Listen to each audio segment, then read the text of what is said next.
Welcome to Geeks Corner. I'm Mr. Daps. I'm Katie. And we're so excited that you're here before the rain arrives in Southern California. Mm-hmm.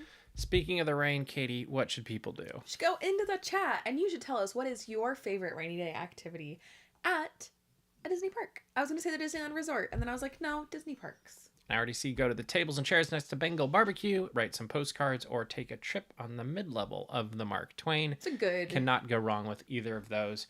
I am partial to the Mark Twain in the rain. I think it's one of the most fun things to do. And I can remember probably 15 years ago it pouring and it was raining so hard. We went on the last trip of the Mark Twain of the night, which it wasn't supposed to be, if I recall. Mm-hmm. But there was literally waterfalls coming off the side of I think it was a second deck, and we were on the bottom floor, and they had a lot of things closed. And it was definitely an interesting experience. And I remember there being huge puddles on the floor, or on the deck, I guess you should say. And yeah, get it right. And then Frontierland was also mostly underwater. It was a very if I recall, it was a very rainy year in general. And El Nino. Probably one of those. Yeah. But can't go wrong with that. We are saying all of this because, of course, rain is coming to the Disneyland Resort. Local girl. Tomorrow, Thursday, and Friday. Happy Valentine's Day. And it's gonna be a drenched one. It's gonna be meh. So what's your favorite thing to do in the rain? I like to people watch. I still don't think anything has ever beat the time we saw a guy with a giant patio umbrella. Oh, yeah. It was on Main Street. Mm-hmm. He had the type of patio umbrella that is not going to be helpful in the rain. One, it's huge. Those things are 10 feet. So it was a 10-foot patio umbrella. Mm-hmm. But they're that cloth material. They're just going to get wet and soggy and heavy. Okay. I think about that a lot. He was walking and it ended up dripping through also, I feel like. But he didn't have it open when he was walking with it. He had it on his shoulder. I don't know. I really like to people watch. I also I don't mind rain. I don't mind getting a little wet. And so I'm fine frolicking. I like going on the train in the rain too. I love to frolic. Actually, Galaxy's Edge is also very pretty in the rain. It's fun to go over there too. It's crazy that it rains in space. Yeah. I didn't know that was It's apparently across time and space. Who knows? That's one of their suns, I guess. Yeah. But let's move on from rain to snow. You can keep throwing in what you like to do in the rain in the comments, and we will snow. There you go. Balls. Snow those ideas in. Anyway, last week we went to the Matterhorn Lodge at the Set Experience or Set Speakeasy. Mm-hmm. Get that right. Where we got to meet a Yeti in multiple forms, have a magic trick played, which was really cool. It was very impressive. It was a multi-level, multi-part. Pronged. Yes. Because it was the magic tricks were interwoven with each other, so they weren't in order, and there was callbacks and stuff. It was pretty cool. Yeah.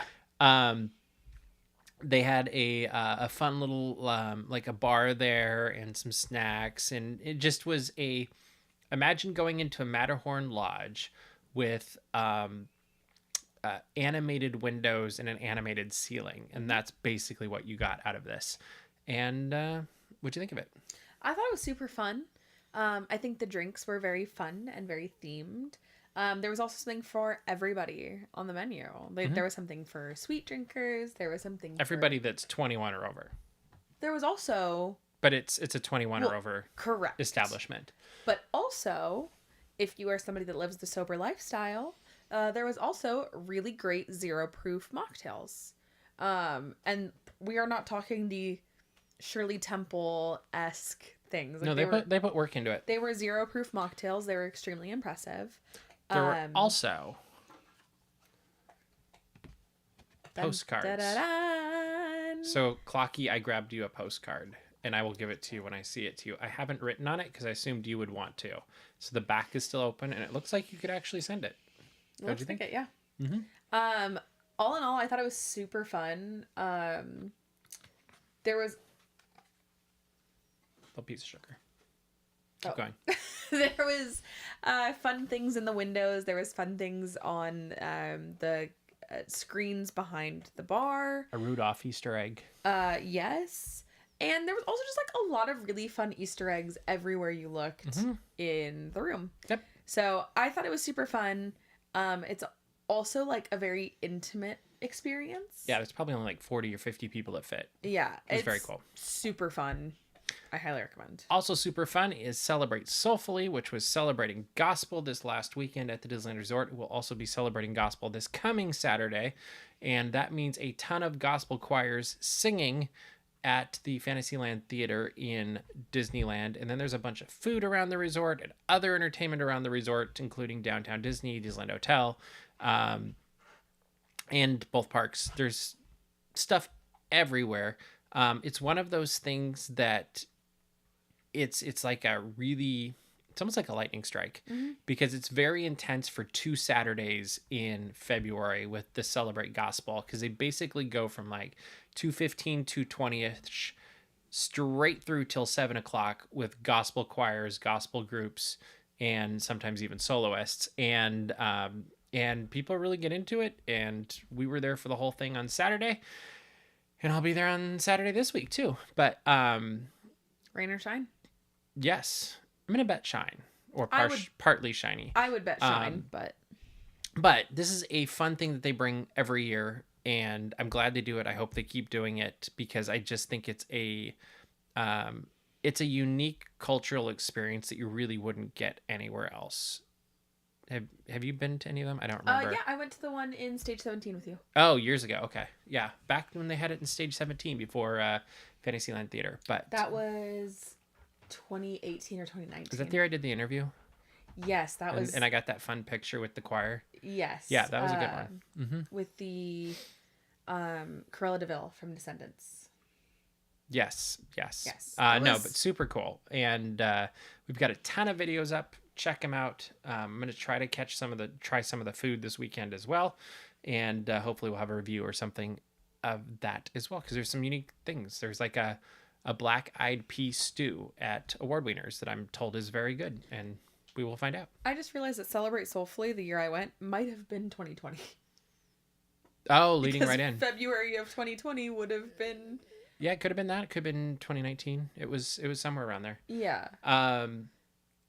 Yeah. So that was during the day on Saturday. In the evening on Saturday, we ran over to Disney California Adventure to see the ending of the Red Car Trolley's run down the line, I guess you could say, at Disney California Adventure. And there were so many people that showed up for like the last couple trips as I hit the microphone.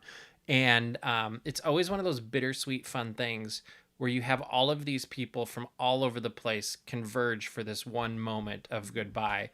And there's a celebratory feel, but there's also kind of a melancholy feel happening. And especially with something like this, that I think it was one of those underrated but beloved attractions. And I think from just talking to people and then also our own feelings, is it was also one of those things that you didn't have to go on it. You just like hearing it, seeing it, and everything it added to Buena Vista Street and Hollywood Boulevard. Go ahead. Kinetic energy, baby. 100%. It even made that in my article. Oh my God, kinetic energy. But important question. Mm-hmm. When the trolley went by, did it go ding, ding, ding? What do you mean? Went the trolley? Yeah, and then did the bell... Clang, clang, clang. Clang, clang, clang. I'm not sure if it was 3 or not. Oh. But I think it was 2, actually. Yeah, the song famously goes. They also did Mickey and Minnie. Which was so cute. Was the last trip, which they did that fairly frequently, I feel like.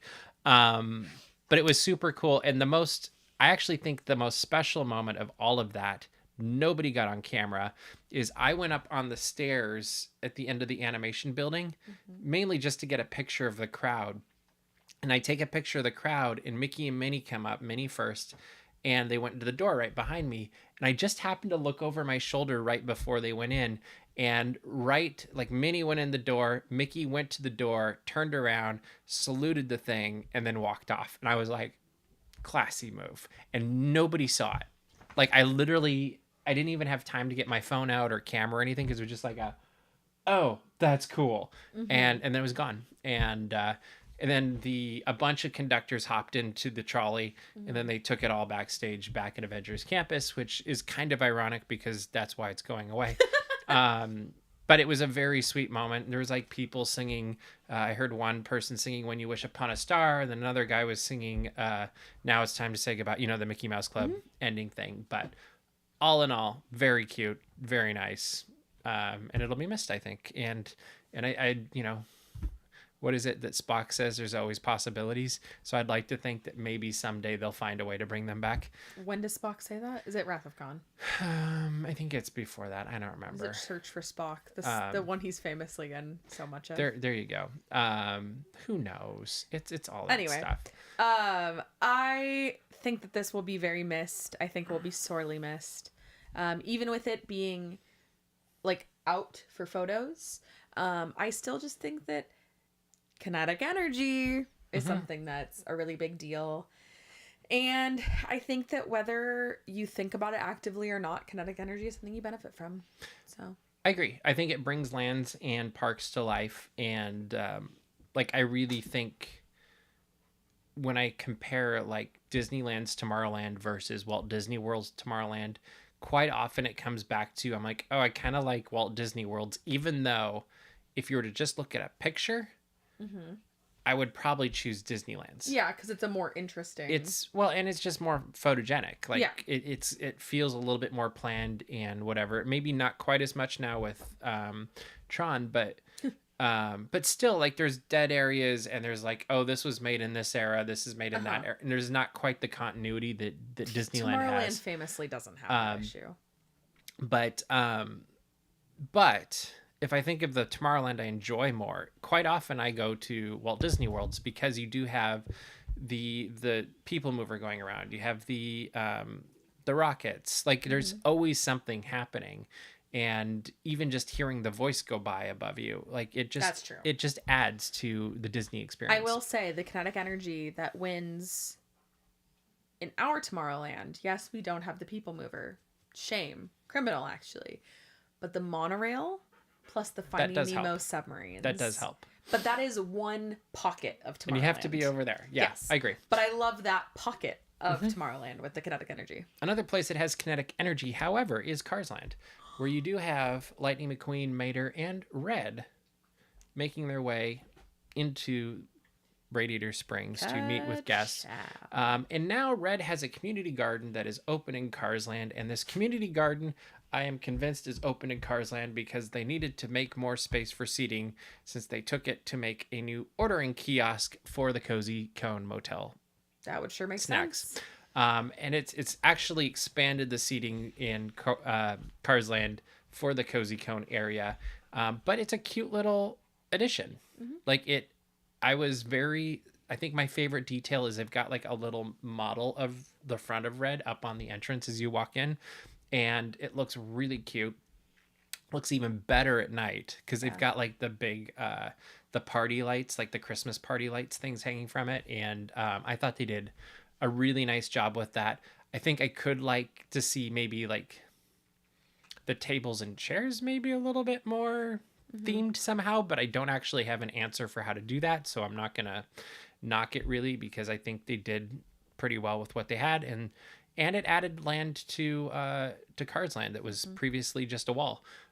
So good for them. It's shocking to me that it's taken almost 15 years to fix the Cozy Cone ordering. Yeah. Because I don't know that they had a way. They didn't. Yeah, I guess. Because you think of like it's now a remote thing and it's going to different like maybe the technology wasn't there from a kiosk standpoint because they couldn't do it for Food and Wine until a couple years ago either. True. So maybe it was just but anyway, right time, right technology. Almost 15 years. It's been 13 years since the opening of Cars Land. It'll be 13 years this year, which is my lucky number. We love a 13. But it's crazy to me because Cozy Cone was is like always popular. Yeah, and it's like What's your favorite thing there, just out of curiosity? I love a good ice cream cone. Cone queso.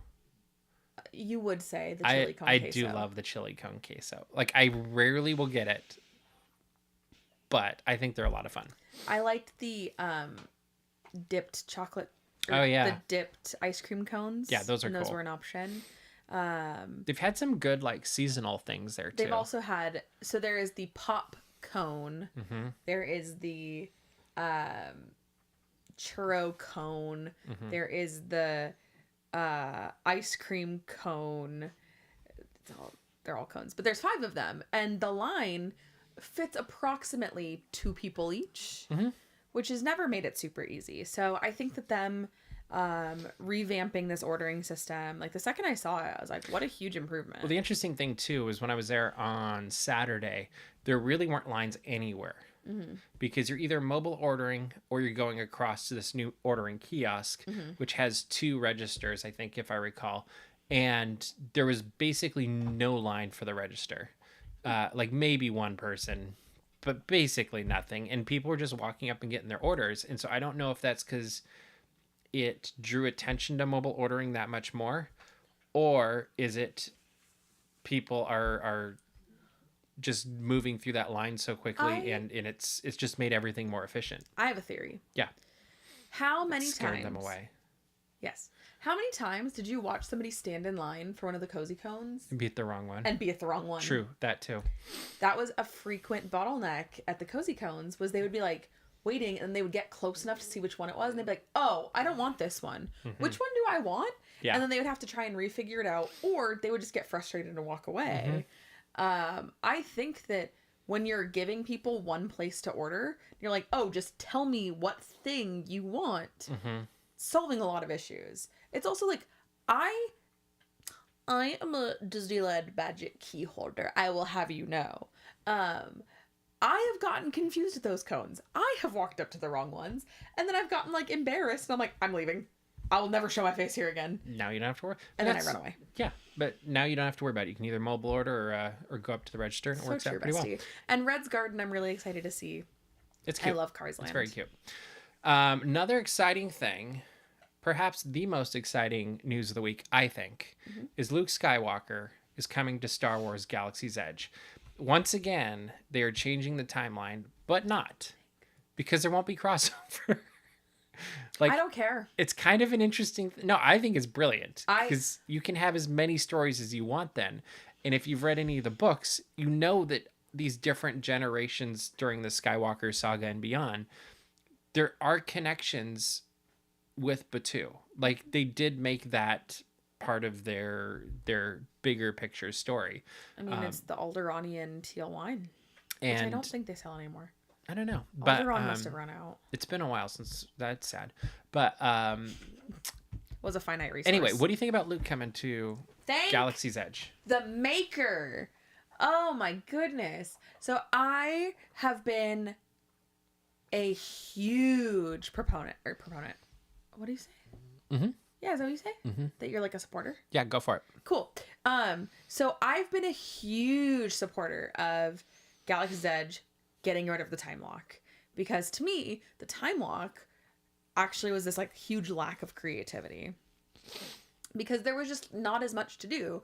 And most people that want to go to a Star Wars land want to see Darth Vader, Luke Skywalker, Princess Leia, Han Solo, this, that, the other. So, I'd be curious if that's as true today as it was 5 years ago. I think so. Well, just because of the popularity of Mandalorian and Grogu. Like, I think there's been in Ahsoka, like, there's new characters that have come in that I think they thought the sequel characters would be as popular as these characters are. But the new ones really have, in many regards, created much more fan. Well, you think of Hera. You think of Chopper. You think of Ahsoka. Mm-hmm. You think of Mando and Grogu. Those have been the breakout characters of Galaxy's mm-hmm. Edge. Rey, I love you, girl. I mean, she was when it opened. Yeah. Like, people were super excited to see her. She was the belle of the ball. But there was always that, like, well, Chewie's here. Where's Han? And, I mean, that would be something I think that'd be super special to see, is Han and Chewie together in front of the Millennium Falcon. Darth Vader would be great. Because if Darth Vader was on that stage above the Millennium Falcon, I think I'd run away really scared. Yeah, it'd be terrifying. I think you could also, like, there's probably 6 banners in the First Order encampment. Like, I feel like you could play with those and change those. And yes, we do want Babu Frick. Hey. But no, I think that would be cool. So you said Darth Vader, I said Han and Chewie. I'd be curious what other characters you'd really like to see in Galaxy's Edge. Easy. Jar Jar Binks. Well, that's what Itzy's gonna say. Let my wife speak for herself. Okay, go for it. Padme Amidala. Oh yeah, that'd be cool. Because she's also been to Batuu in the books. That's literally Padme's Alderanian teal wine. It's her favorite. Yep. She loves it at Oga's Cantina. So, lore. But I think Padme Amidala, you could put her in any look. And I'd be like, well, there she is. You could go even further with this, though. Because she always has a different look. So you could literally, like, you could make seasonal looks, and then people would be coming back for more pictures. Because, like, it would... Because I would chain myself to the Millennium Falcon until I saw her in that, like, it's not, is it her wedding dress? No, the I hate sand dress. Oh, she's yeah, that, like, beautiful, like, flowy, pinky the color kind of dress. Like, iridescent-ish thing. Yeah, that dress. I would be there. I would be there. That would be a good one. Yeah. Yeah, I think that'd be cool. I would. I don't know how they could do it, but I know they could because they already have Baby Yoda. So why not Yoda? Can you imagine seeing Yoda somewhere in Galaxy's Edge? Like, that would... I fear... It's yellow. Thank you. That I would commit crimes. I think people would totally geek out about that. Like, I think... But the thing is, if Yoda's there, he has to speak. Of course. Absolutely. He also you know the other one I really want now that I'm thinking about this? Obi-Wan Kenobi. Don't care which version. That's fair. Although, if it was Ewan McGregor version, I know who they could use. And wouldn't you just like to hear him say hello there? Mm-hmm. Like, that would be amazing. Are you doing something? Do I do not? Oh, gosh. There The dog's like, what's going on? There is no try. Yes, that is true. I can't do a Yoda. I'm sorry, kid. We're also getting a projection show about the Skywalker saga. And what was the image? That's going to have, what was the image? Padme and Anakin. Oh, yes. I was like, it's all of the... Yeah, Itzy feels negatively about Yoda. Don't be really careful. I'm sorry, I like Yoda. But no, I think that looks like it's going to be cool too. I think it'll be interesting to see how long it is, how long it lasts, because they have said it's going beyond Season of the Force when it ends in May. And I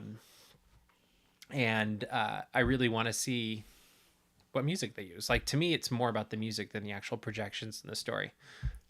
I will be front row for the Skywalker Saga production. Mm-hmm. I will be screaming. And you know what? Because I'm going to say it. Because this is my show and not yours. I can't wait till Rey shows up. And I'll be like, that's my Rey Skywalker! Just because people don't like that she's a Skywalker people or something. hate that she's a Skywalker. I thought it worked. I'm like, well, because they're like, oh, she has made herself a Skywalker. B. And I was like, oh, I'm sorry. What's Leia's last name? Organa. Correct. What is she? Skywalker. Still a Skywalker. Correct. Okay. So. We're also getting a new storyline for Savi's lightsabers, which I think is going to be awesome. Makes me want to build a new one. It does. Because I actually think that is one of the best experiences in Galaxy's Edge, even though it's a very, like, you get what you pay for with this one. And, well, I mean, somebody here hasn't built a lightsaber. I have not. I have experienced it, but I didn't build one. But I think it's gorgeous. I think it's a wonderful storytelling device, and I wish they had more things like that in Star Wars Galaxy's Edge that were free. I Like, agree. because I think this one is fair because you are walking away with a nice lightsaber and you're paying for the experience, so it makes sense. Kind of like with the droid depot. Yes. Like, you're walking away with the droids. You're paying for one, but you're getting that kind of, I don't know. It's immersing you in the world in a way that walking around and playing with the app doesn't do, or watching the shows, or the other things. Like, it's very much carrying on what you're experiencing in Rise of the Resistance. Yeah. Hyperspace Mountains is returning. There's a ton of merchandise. There's a ton of food. You can see it on the website. There'll be more food on the website, I think, soon, because we have not seen the full food guide yet.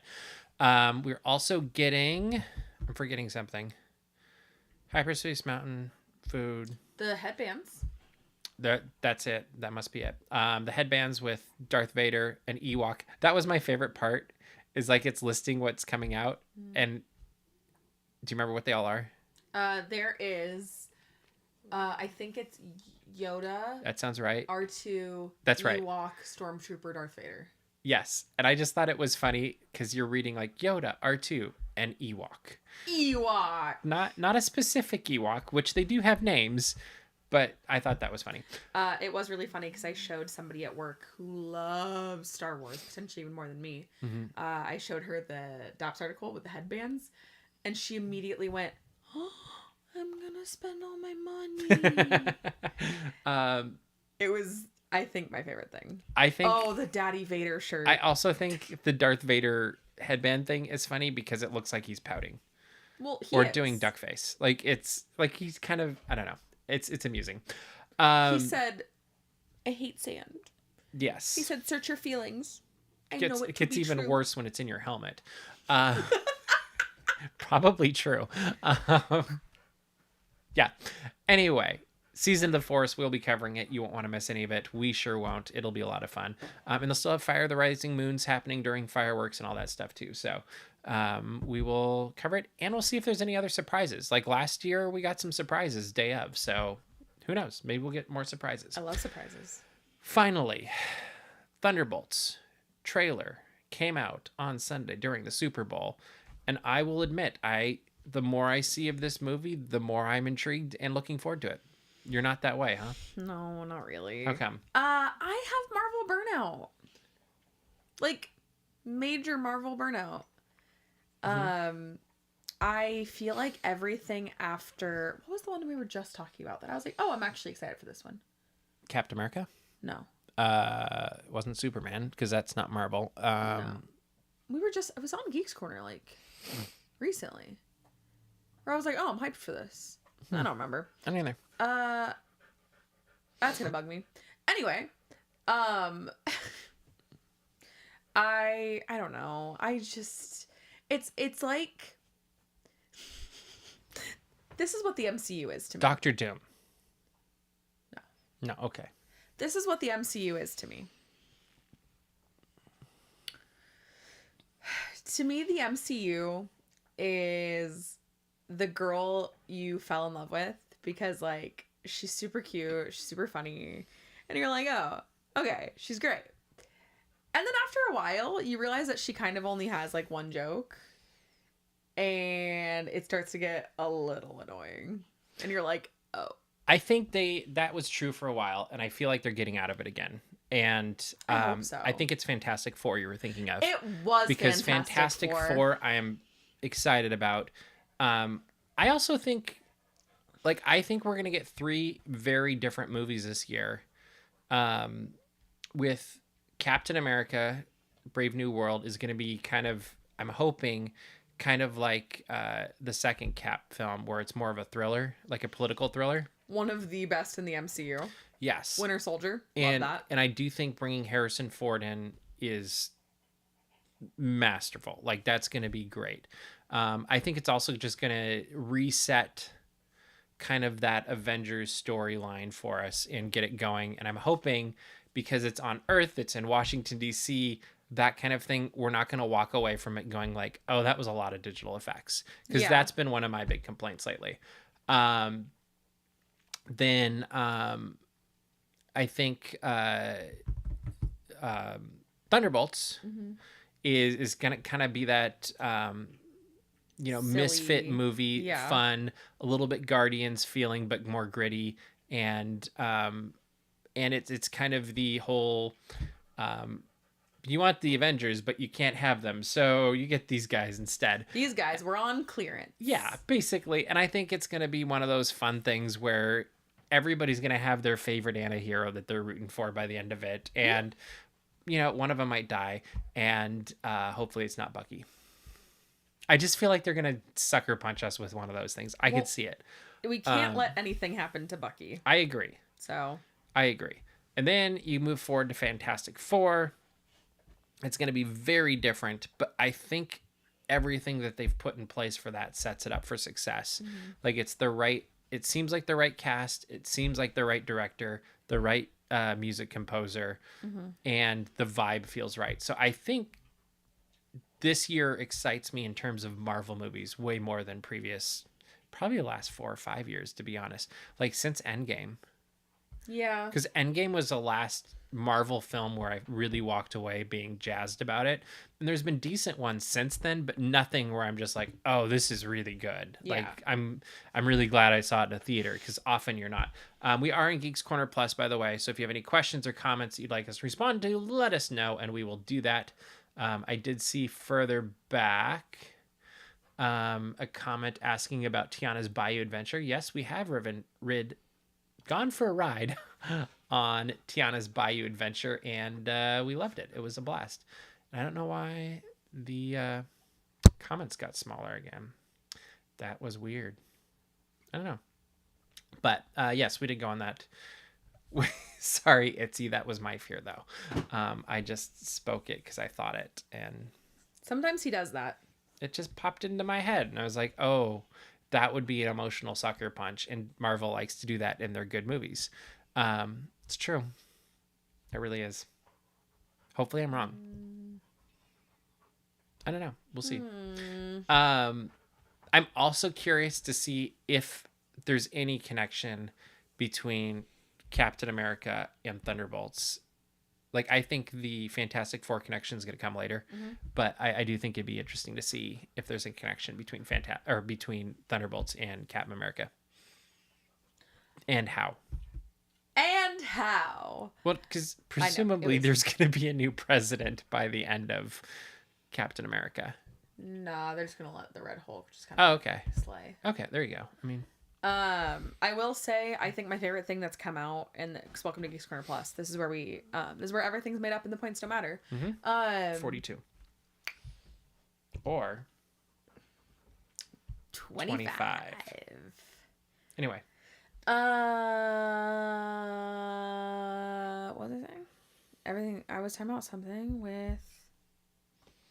Well, you think about it, and Clocky's wondering if we should start guessing which Muppet is next for the 70 Muppets. I don't know who's been for the last 18.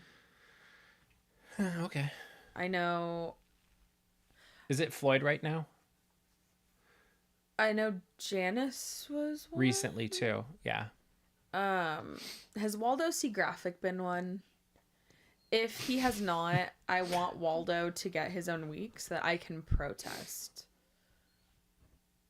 I'm just bummed that the magnets weren't easier to buy. You're telling me. Like, we were going to do every week a magnet, and it turns out they're not that easy to buy in Cars Land. You have to, like, order it, and then they print it, and then all of that stuff. And you can't do multiple transactions. Oh, yeah, and you can't do them, in one sitting. It was not an easy thing to do, so we didn't do it. Keep it simple. Simple is better. We love that. Glad you enjoyed the Red Car Trolley video. We had fun filming that. In fact, I think there's 2 or 3. Cool. Clocky's going to prep a list for next week, so we will do that. But we're running out of time, so Katie, what should people do? You should go to dapsmagic.com. Check out all the Disney and geek news as it happens. Subscribe to our mailing list so you don't miss anything. And also find our Patreon at patreon.com/dapsmagic. We've got a really fun tight-knit community. You get to see some behind-the-scenes stuff. You get to see some cooking for Mr. Daps.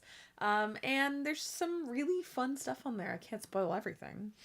Also, make sure to subscribe to our YouTube channel. We have a ton of the Celebrate Gospel videos that went up from this last weekend. I think there was 12, along with that Red Car Trolley video that we were talking about. In fact, I think there's 2 or 3 of those up as well. There's one that's specifically just Mickey and Minnie on that last trip with the conductors. And then there's also an extended one that has the last trip with guests as well.